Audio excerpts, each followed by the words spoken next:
the turtles out. Okay, so the first thing you want to do on here, and let's switch the screen so we can see everything. Boom. Okay, now you can see all my screens. All right.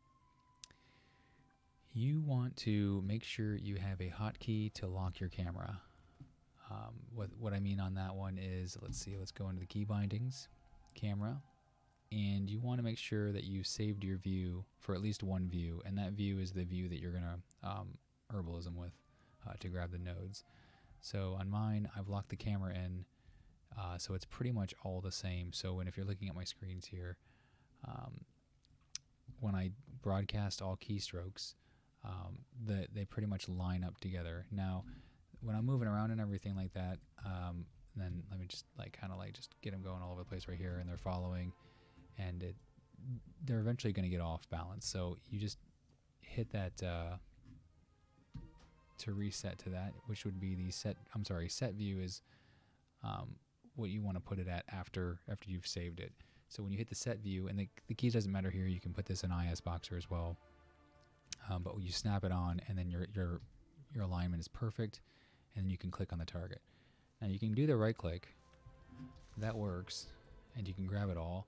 But there's a more efficient way to do that, and that is to put a key binding of in targeting, which is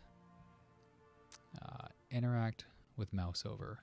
This right here allows you to interact with it, but would not actually click on anything else. So you won't technically start attacking something or dismount or anything like that. It won't cause you to, again, if I'm right clicking, my screens are flipping all over the place. But if I just do my hotkey for interacting with the target, I can click anywhere and I can spam it, and I don't have to worry about starting to attack something, dismounting, or doing anything unintended. It literally just starts interacting with targets only, and that's it.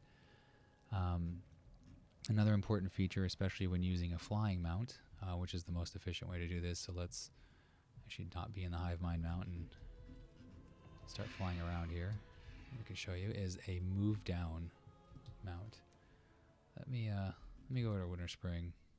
I always say winter spring. Dress far to get their winter's kisses, and show you what that's all about. But actually, there's something over here. Okay, trying to find one. Oh, another anchor read. Sorry, distracted. This one I always like to make sure I get all of them.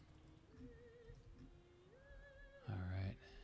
Okay, so for this one right here, you want to move down key. If I'm trying to herbalism with this, it says you are flying. And also from other characters as well, it says you are too far away or you are flying.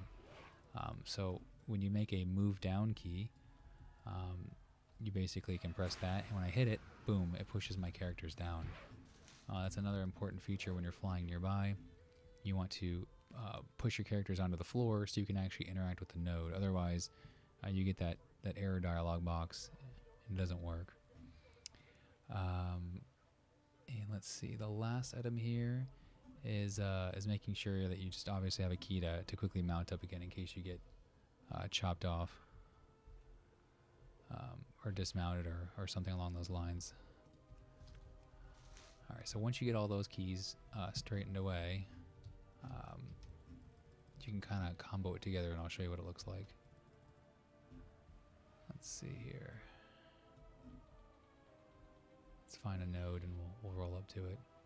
Alright, so this is the perfect one. Okay, so you approach, land, push down. That was the push down. You can see I can see my guys keep pushing to the ground.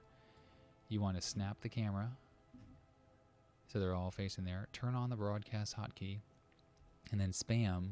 See the mouse is moving over it. Spam the interact with mouse over, and you can hit it a bunch of times, and you're good to go. And then you'll see to make sure that you hit 5 different characters. I'm using 5, so I'm making sure I see 5 characters have tapped that node.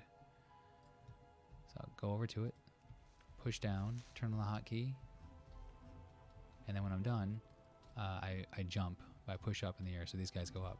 If I don't push up, they hit the ground, and I start flying away. They're stuck in the ground. Well, they came up there, but they'll get stuck, and you'll lose your follow in the process. That's pretty much it. How it works. And this just makes you a lot of gold. So I'm just gonna keep going here and show you how this looks, and kind of give you a little bit more tips and tricks as I'm going along to think about it. But once you get it more fluid, it just works really well, and make sure you make the hotkeys close to each other, and that they're easy button presses, to make everything kind of just flow and make this more of an enjoyable experience, as opposed to hurting your hand and stressing about it in the process. Let's see. Where is that item at? Here's one. Okay, so I'm coming in, push down. You can even hit the node on your first character before you do the other ones. That's also beneficial if like there's something that's going to aggro. So I come in, I grab it on that character, and then now the other ones I can take my time on and grab up, because that one already got his item. So I'll show you that again. So this is a different tactic. I didn't grab it on that first one, but that's okay. I still got it on the other 4 characters. It's all about efficiency, so if a node's going to take too long, you can just ignore it. Another big item here too, but you would do this when you're solo, is make sure that you've enchanted your gloves with herbalism, so it makes the picking that much faster.